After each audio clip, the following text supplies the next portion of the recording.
that's So Thank we've got God. David. Oh, God. So, David, tell me how Jack starts their day. I'm just getting in character. Yes. Right. Jack is homeless. So a big part of Jack's evening, every evening, is finding somewhere to to be overnight. And Great. So where do you think Jack ended up last night? yeah, I know. It's so Jack generally either is hungover or the better option is still pissed. Okay, that's kind of the thing. I've got a water skin that's full of vodka. Yep. So my morning routine is to, if I need to top up, vodka. Yeah, got that. Where am I, and who am I with? And these are all very salient questions that start off in the morning. So I kind of look around. Interesting. This time I'm alone. That's kind of boring, actually. That's, or maybe somebody left. I don't know. I think I can smell sewers. Yeah, it's one of my better nights out. The mattress is fairly manky, actually, and it's just on the floor. But you have woken up on a mattress. I have, yeah. There's a mattress, which is more of a problem than you might imagine some nights. So yeah, I kind of stand up. It's a single room. It looks like a single room. There's some kind of tatty curtains. I pull them back, and I'm looking down on a little street, and there's like an open sewer running down the middle of it, which is lovely. Yeah, absolutely. It's a bright sunny day, so I'm imagining you kind of flinch as the light hits your eyes. That's why I've got this on now. And I'm going to say as well that given what you described with the kind of open sewer, you've woken up somewhere in the district of Shadow, which is, it's a little bit like kind of the slums in Discworld. Dodgy stuff happens here, but a lot of trade that's also the legitimate and high-end trade happens here as well. Like, this is a city that's decided, you know what, both commerce and crime should just be in the same place. So like everywhere else. Yeah, absolutely. They own it. Yeah.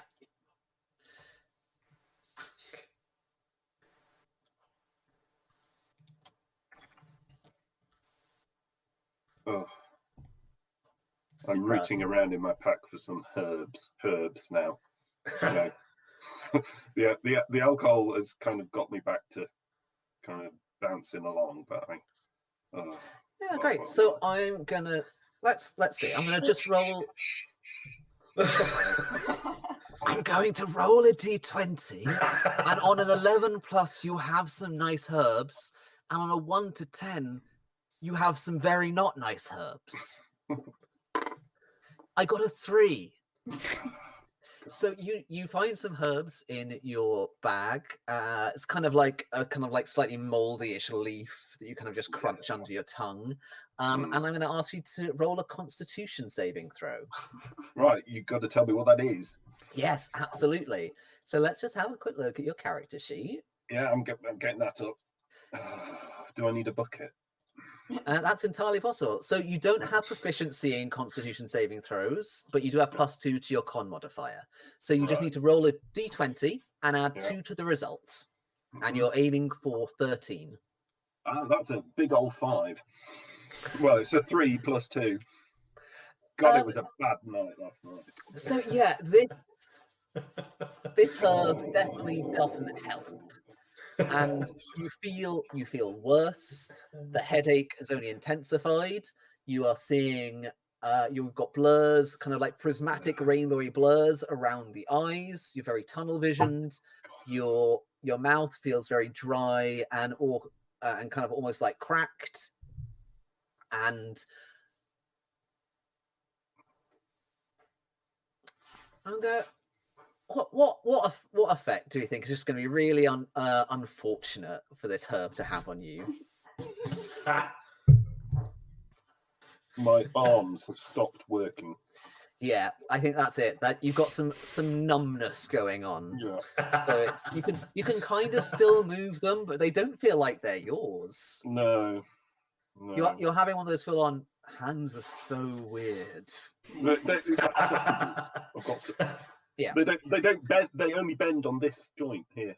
Yeah. That's the only So joint you're they just bend on. really hyper aware of these strange, fleshy, bone-filled appendages that are attached to you, and you can't get rid of them. They're just stuck there. What does Jack decide to do next? I need to get out. I need to get out. Right. Oh, where's my stuff? Where's all my bloody? Oh, there it is. It's in the corner. That's right. I've got to get it on. Yeah, it's just kind of somehow. strewn in the corner. Yeah, I just got to scooping it into the bag again. Just kind of getting it on, and then I try standing up. That was a bad idea. You're a bit shaky, yeah. Yeah. The room's kind of spinning.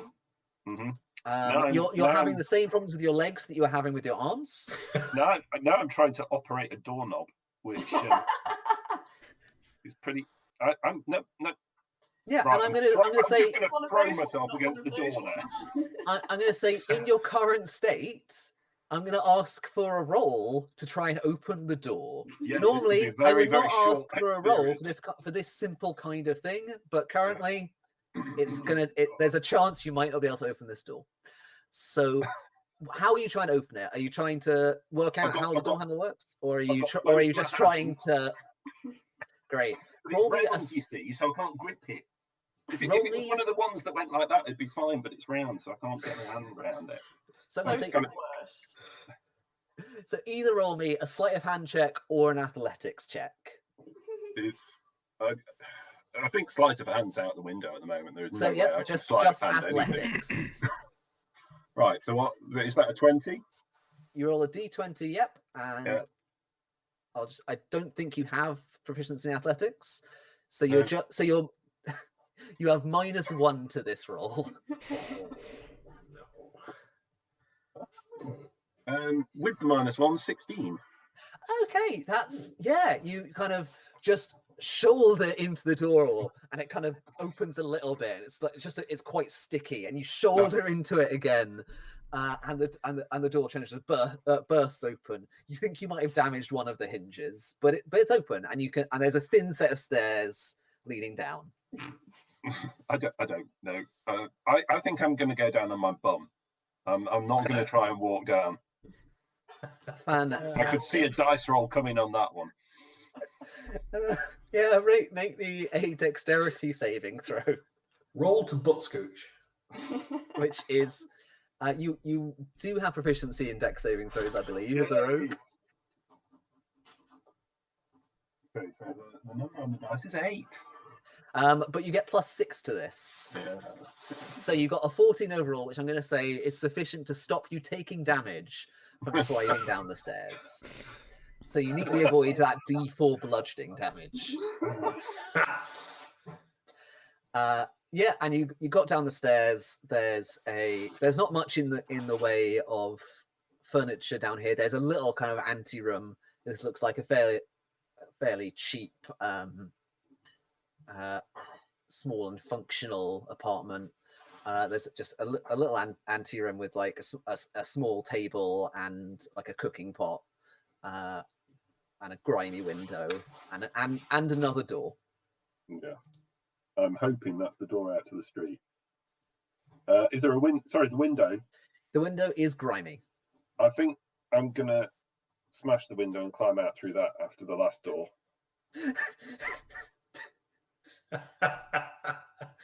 I can't go through that again. I really That can't. is so in character, though. I'm taking the cooking pot and smashing the window with it.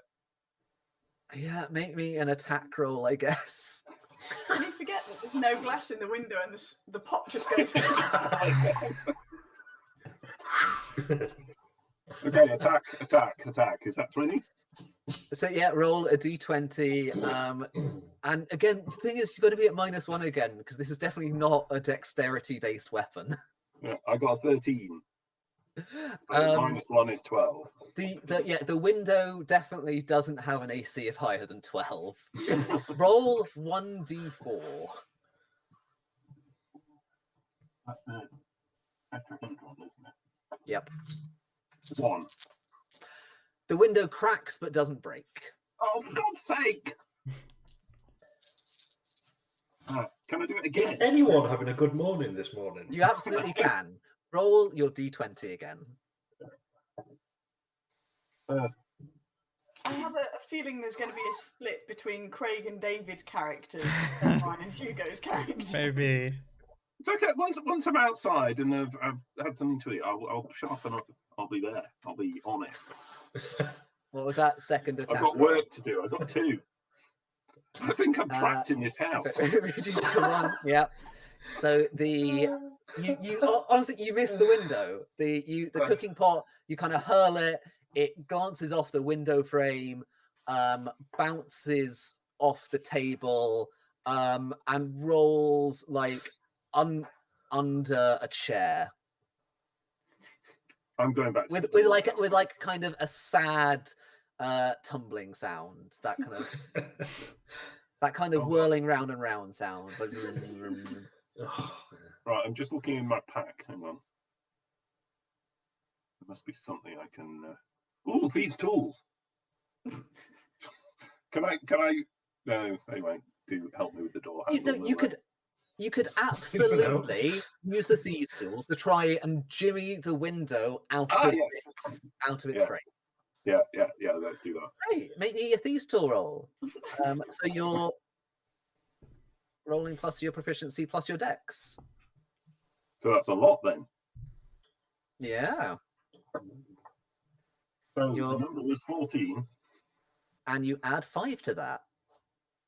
So you got a 19. Yeah, which means absolutely you get a little set of tools, like these little basically mini crowbar things. You jam it into which I'm using with my sausage fingers. Yeah. you kind of maneuver it with one hand and one like elbow. Yeah. Jam it into the crack between the glass and the frame, and just lever the glass out of the window. Place it down. This cracked pane of glass on the table, and you climb out through. And as you're climbing through the window, you notice the latch that you could have opened to get out the window. Too late now. And you're out in the street. There's a little bit of sewage running down the street. Yay! It's a bit grimy. Kind of uneven cobblestones. You're not 100% sure where you are, but you recognize the vague district. What do you want to do? I want a liquid breakfast. Where's the pub? Fantastic. There is probably a pub not too far away. Like there are a bunch of seedy bars that people might would meet to have kind of clandestine meetings. There's one of them even open at this time in the morning. Do you have a name for a pub in mind, or? I don't think the kind of places I go generally have names. The Bloody Lion. Yeah, great. Nice. There's a pub called the Bloody Lion. It's got the kind of outline of a lion on the sign, and that you think that might be a real bloodstain. My kind of place. Yeah. Absolutely. Yeah. You head in. Hold on. I'm using my watcher's eye to pick out dens of criminal activity. Absolutely. Do you want this to be a den of criminal activity? Well, I'm hoping it isn't. Okay, yeah. I think that's an ability you have. So yeah, you can absolutely find a bar, and this bar is not a den of criminal activity. So that's not going to interrupt your liquid breakfast. It's probably there's probably like a 50-50 shot in this area of getting a crim pub or a regular pub, so you found a regular pub. And there's a fairly burly person of indistinct gender behind the bar, and they say, "Oh yeah, you back again, are you?" Again? Well, you were here last night.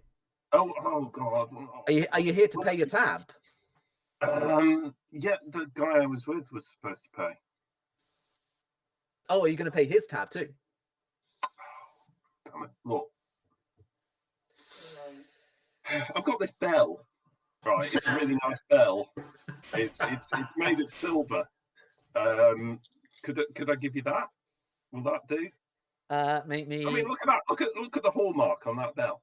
That's proper. That is. And this person, they kind of peer at the bell. They like spit on their hand. They rub on the bell. And go, Make me a persuasion check. You're not proficient in this, so just add your charisma bonus. Add what? Sorry. You are not proficient in this, so just add your charisma bonus. Charisma. So it's +3. Yeah. And I rolled an 11, so that takes me to 14. Yeah. Shockingly, this person goes, you know what? Yeah, that's a nice bell. I could use a bell for the door, so I can be warned about assholes like you walking in. Yeah, well, I was thinking time, gentlemen, please. Although obviously you're open at this time in the morning. Speaking of which, can I have whatever's like Guinness? Yeah, you can have a Guinness. No, a Guinness. Excellent. Something woolly. Something like wool. That'll be great. Oh yeah, like a breakfast beer. Yeah. Breakfast beer. Yeah. And they pour you this very thick, dark ale. It looks like it might have actual oats in it. Excellent. That's what I'm talking about. It's just this thick. It's almost got this sludgy quality to it. In a thick, in a wooden tankard. Yeah, and they just set it down with a clunk on the bar in front of you. You're going to spend the next few weeks figuring out some important reason why we need a bell, and I'm not going to have it anymore. You assume I don't already know it. Yeah. Oh, thanks. Right. Okay. I'm just going to drink this fairly quickly because I want out. I want to go and get on with some stuff. I've got money to earn. Yeah, great.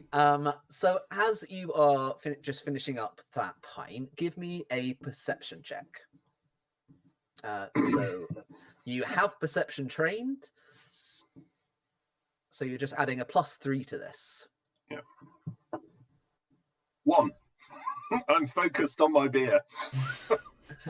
That's astonishing. So you hear nothing, you see nothing. The world is beer.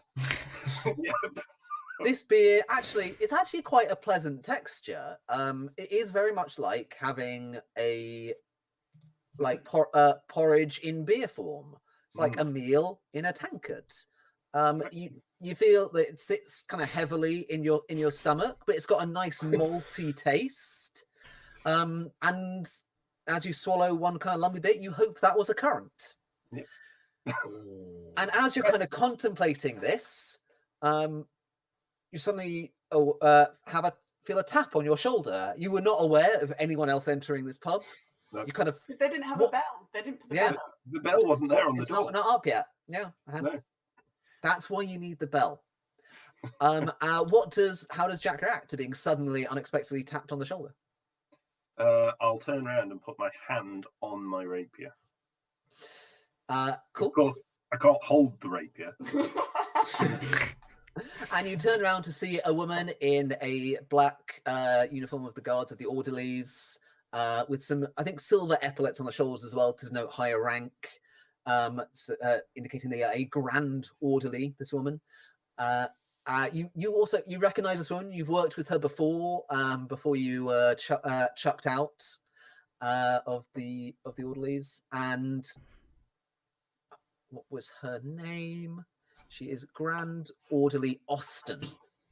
Austin. Yep. She says, "Gods above, Jack. It's a little early even for you, isn't it?" No, it's still last night. I've not stopped. This is just continuing. I forget. Of course, you also have a liquid approach to time. Great. Listen, I've got a lead for you, Jack. A lead on which case? Well, on a new case. Oh, a new. Oh, excellent. So like it's. Go on. Yeah, it's a bit of a pickle because it's something that we're not allowed to look into yet, because it's a bit up in the air, as to whether it's violated one of the laws of Shackle. Because, like, someone's definitely dead, but Hold on, they're not sure yet if a person did it. I'm just writing this down. Hang on. Person dead. Right. Okay, I've got that. Yeah, so like this. How are you holding the pen? Well, this is why it's taking so long. Yeah, person dead. And they say, yeah, look, it's one of the it's some academic over in Puzzle in one of the colleges there. They were found dead in their office. Something weird happened. They think maybe something weird got into the city somehow. Maybe it was in here. Maybe people are worried that maybe it got in through the gate because the gate kind of opened yesterday, and we're not sure why. And like nothing was scheduled. No like emissaries came through or anything. So it's a bit weird. And if it's anything to do with that, then there's this whole other set of protocols in place that we're not allowed to touch. But I don't want the trail to get cold, so I'd really appreciate it if you could maybe look into this one, and that, you know, if you can solve it or point us in the right direction once we can get involved, there'd definitely be a reward in it. I'll need expenses up front. What kind of expenses? Well, enough to buy that bell back. What bell, Jack? What bell? That one there that guy's attaching to the door. Look, just two gold pieces will do it, and the rest can be reward afterwards. It'll be fine. 2 gold pieces for a bell? No, one of them for the bell and one for expenses, getting on with stuff. Like definitely roll me a persuasion here. Yes. Is that right? I will. With the charisma modifier? Yeah. 14. Plus 14, 3, 17. 17. Oh my word. It's like, all right, you know what? I will give you 1 gold and 5 silver. So 1.5 gold. Yeah, the silver will pay for the bell. That's fine. I'm so glad we're in metric.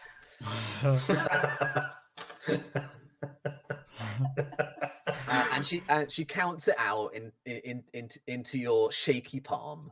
And goes, look, just, and then writes down an address on a piece of paper and hands it to you. Excellent. Yeah, I'll get straight on that. No, you can tell them the orderly sent you, but you might have to find a way around the college porters, because they've got to stick up their ends. Okay. But I usually trust that you can get into wherever you're not supposed to be. So it's fine. I see a theme. She also doesn't know that I've still got my uniform in my bag. And it's literally there on the sheet. Yeah, absolutely. It came with your background. You're allowed it. It might be missing a few of the silver buttons. Yeah. And she doesn't know I've still got it. Absolutely. So she leaves you to finish your breakfast beer. Excellent. And get my bell back. Yeah. And you buy back your bell, which will cost you the silver to cover the cost of both tabs from last night. So I've got 11 on my gold now, yeah? Yep, absolutely. You are 1 gold up for expenses. And bell back in. Excellent. That's a good morning. Gold closer to retirement. I've had a better breakfast than Alan. I'm 1 gold up. Still got my bell, and I've got a job. Yeah, congratulations. You are winning. I am winning. Certainly better than I thought when, kind of 10 minutes ago. Lovely. Okay, so we've got 2 of you left.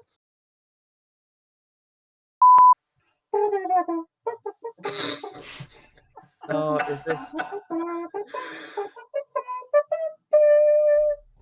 We need some kind of like technical difficulties with a broken white quill logo, or like the ink. Why can't I show this all? Yes.